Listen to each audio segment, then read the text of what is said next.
Mike Lowry. No, easy. Mike Lowry. Who's there? Mike Lowry.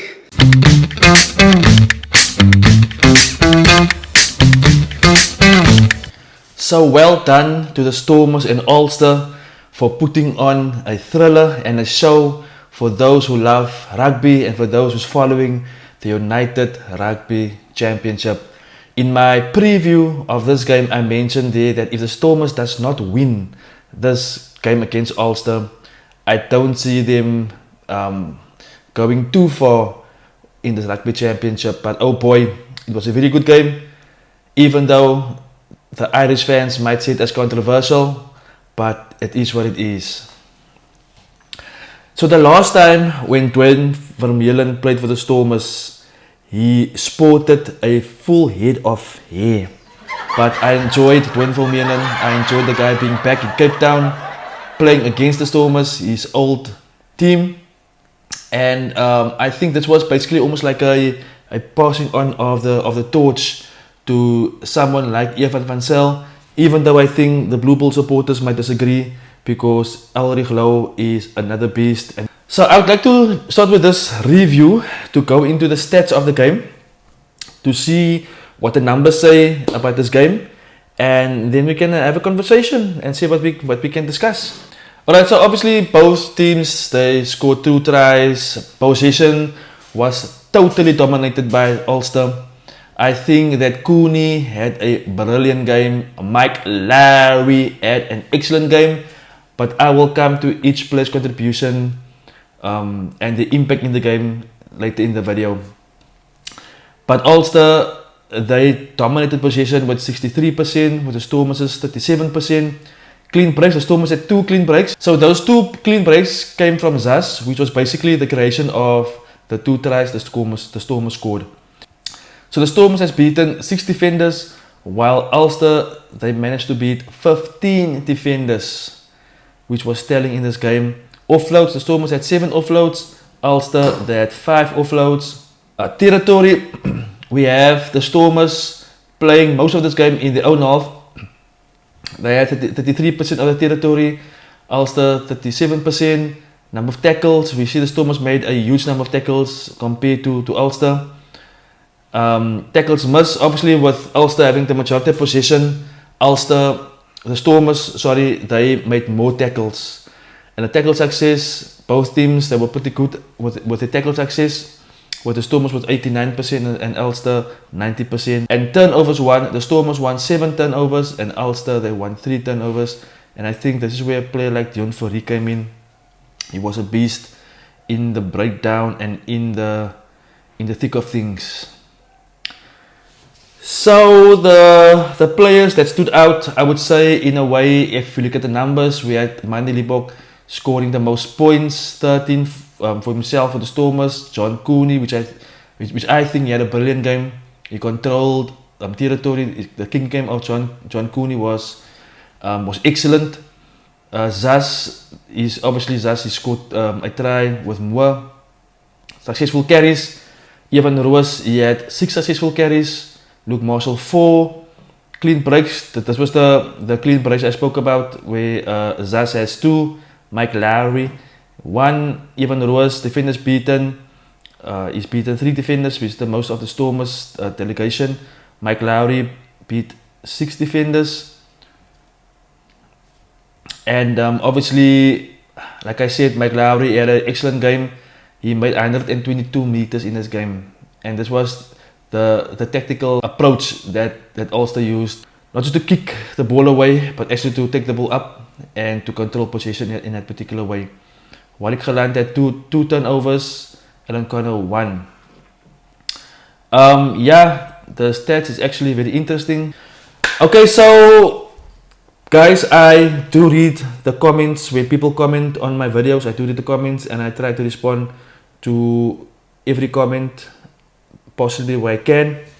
So Teddy Martin, he posted a question in one of the videos. We asked, does Dion Fourie, does he lead the most, or does he have the most turnovers in the competition?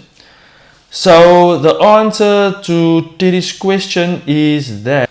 So Dion Fourie, he managed to achieve 13 turnovers, which makes him the second highest person that won turnovers. So Dion Fourie is not the number one person who won turnovers. He is the second highest with 13 in the competition, and I think that is a very important stat because it slows the ball down for the attacking player, and also he wins penalties.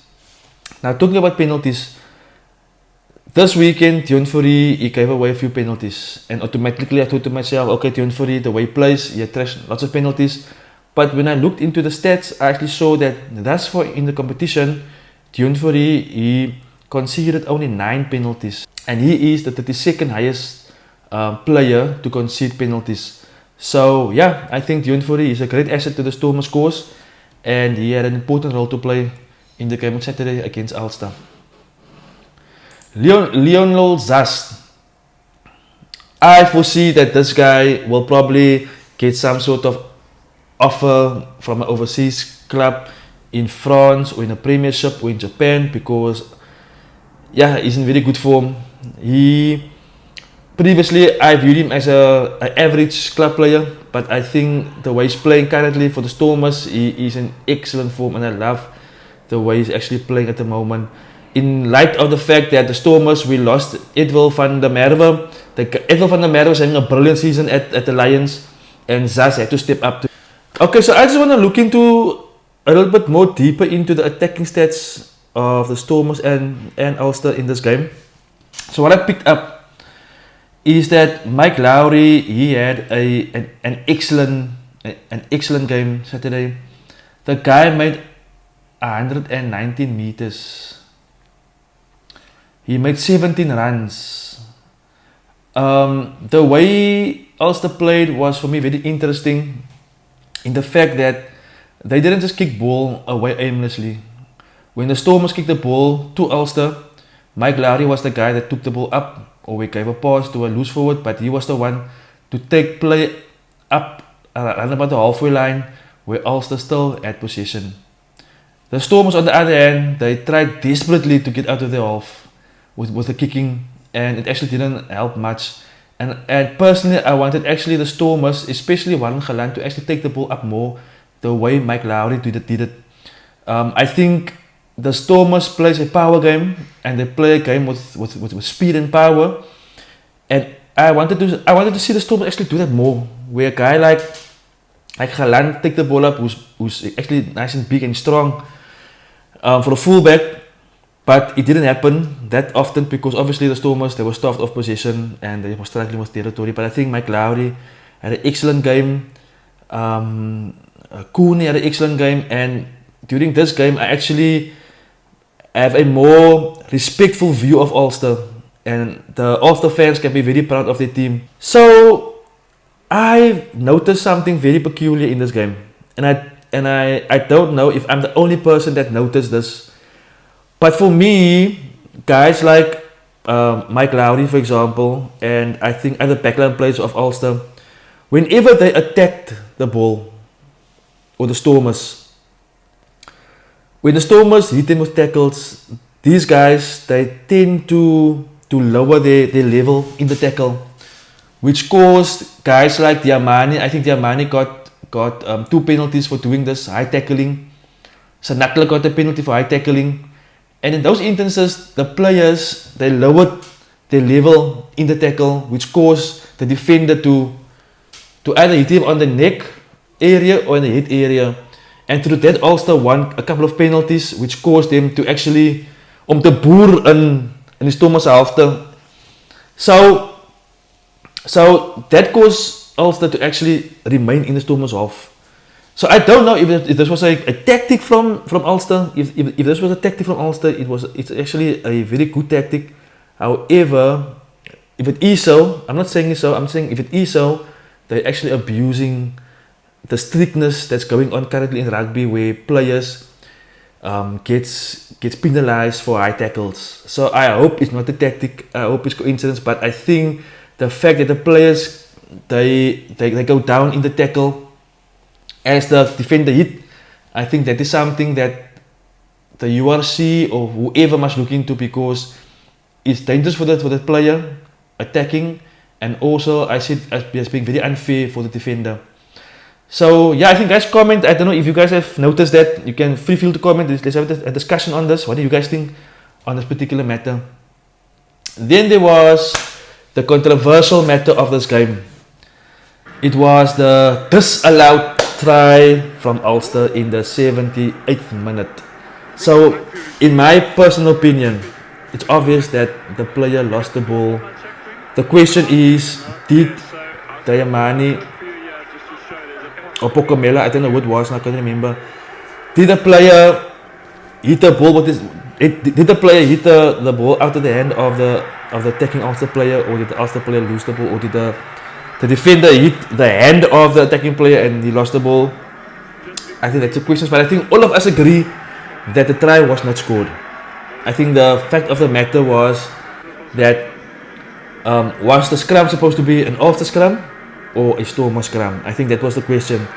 But it really spiced up stuff on Twitter. I was following the hashtag Storm versus Al. That was the hashtag I followed, and I think the Irish fans, they were livid on that decision. So yeah, I totally enjoyed this game. I hope and I wish that this can be the way forward for URC, having these type of exciting games, and I think that the African teams definitely brings value into the tournament and into the competition, and I just see things going from higher to higher within the URC, and for us having more exciting games. So guys, feel free to comment on this video what your thoughts are, and for those who haven't subscribed to my channel, hit the subscribe button. If you like my content, you're free to subscribe, and hitting the like button will be greatly appreciated. So guys, thank you for watching this video, and I'll catch you guys on my next video.